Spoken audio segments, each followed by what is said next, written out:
अस्सलाम वालेकुम। गल सुनाउण लगा तुहानूं एक शेर दी ते लूमड़ी दी। शेर जिहड़ा जंगल दा बादशाह वा ते लूमड़ी जिहड़ी है ज़हीन है जंगल दी। शेर थोड़ा जिहा अरसा गुजरिया तो शेर बुढ़ा हो गया। शेर को जिहड़ा शिकार शकूर ना होवे, शेर जिहड़ा रोज़ दी रोज़ कमज़ोर होंदा जावे। लूमड़ी ने जिहड़ा कोई माड़ा मोटा शिकार करना ना, आप खा खू लैना, जिहड़ा कोई बचना तो शेर दे अगे सिट जाना।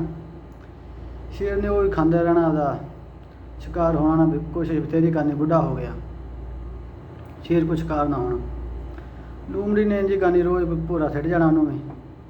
शेर इदां लूमड़ी ਨੂੰ ਕਹਿੰਦਾ ਵੀ इदां कर भी कोई ना कोई चीज़ ਜਿਹੜਾ ना ਕੋਈ ਚੰਗਾ शिकार करके लिया, ਜਿਹੜਾ ना किस दिन मैं भी रज के खा लवां। ਹੁਣ कई दिन हो गए ਜਿਹੜਾ इंज ही आ, गुजारा नहीं होंदा, कमज़ोर होंदा ਜਾਂਦਾ रोज़ रोज़। लूमड़ी ने आख्या वड्डा शिकार तो मेरे को नहीं होना, चलो मैं वेखदी कोई ट्राई करदी कोई लियाउनी तेरे को घेर के। लूमड़ी ने सोचा भी हुण शिकार किहड़ा लियावां घेर के शेर दे कोल। लूमड़ी फिरदी फिरदी ना गिद्दड़ इक टकरिया। लूमड़ी ने जाके उन्होंने गिद्दड़ नूं गल सुणाई भी शेर जिहड़ा ना जंगल का बादशाह वा, तो वो हो गया बुढ़ा, तो जिहड़ा ना हुण पग आपदे सिर दी ना किसी नूं देना चाहुंदा, भी कहंदा भी मैं आपदा जींदा जींदा है ना जिहड़ा ना जंगल का बादशाह दूसरे नूं बना जावां। तो गिद्दड़ बड़ा खुश होया गल सुन के। उस आख्या भी चलो जी बादशाही लभन लगी जंगल की। गिद्दड़ आवे छाला मारदा। लूमड़ी ने कहा भी हो जा, गां गल सुन ला ਉਹਦੀ।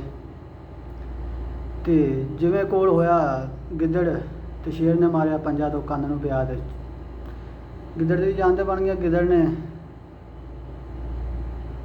सिर खचाया, जिहड़ा ना पंजा जिहड़ा वो पंजे च फस गया, कंन तो गिद्दड़ दा लह गया, तो गिद्दड़ आपदी जान छड़ा के भज गया। लूमड़ी नूं कहंदा भी गिद्दड़ निकल गया हुण शेर। लूमड़ी ने कहा मैं तो घेर के लियाई सी, हुण नहीं निकल गया, तो हुण मैं की कर सकदी हां, तेरे जिहड़ा ना पंजा नहीं मजबूत पिया।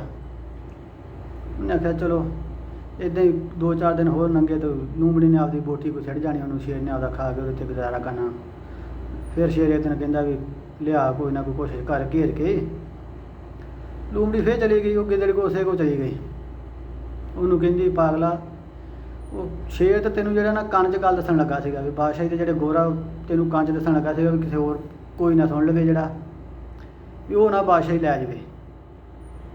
भी तेनों गोर दस्सण लगा, तेरा कंन नूं दस्सण लगा, कंन च तूं भज्जां तो ओह कंन जिहड़ा तेरा चीरिया गया, उन्हें फड़िया नहीं सी तेनों। गिद्दड़ फिर सोची पिया। गिद्दड़ ने आख्या चलो, उन्हें आख्या कंन तो गिद्दड़ ने क्या जान वाला चला गया वा, चलो बादशाही लभन लगी है, चलो फिर लै लैंदे आं।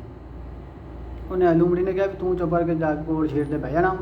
शेर ने आपे तेन सारिया गल्लां कंन च दस देनियां वा, तो बादशाही तेन दे देनी आ। गिद्दड़ ने आख्या ठीक है। गिद्दड़ इंज कीती भी आपदा लै गई लूमड़ी। लूमड़ी पिछां ते गिद्दड़ जिहड़ा ना कोल आके शेर को बह गया। शेर ने जो फिर मारिया पंजा पक्का जा करके फड़ लिया। शेर ला पिया खान।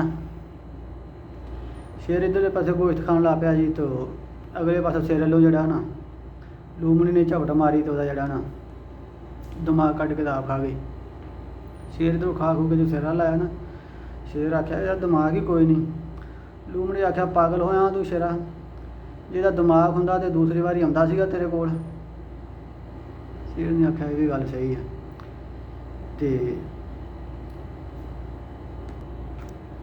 गल सुनाउण दा मकसद आ भी बंदे नूं जिहड़ा ना एक खुडों एक बारी सप लड़ सकदा, दूजी बारी सप नहीं लड़ सकदा, क्यों बंदा समझ जांदा।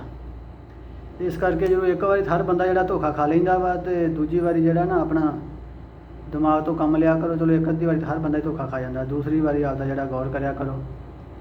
कोई इंज दाल वाले फ्राइड वाले जिहड़े बंदे हैं ना, बहुत आसे पासे वीडियो साड़ी चंगी लगे लाइक और सब्सक्राइब जरूर करना।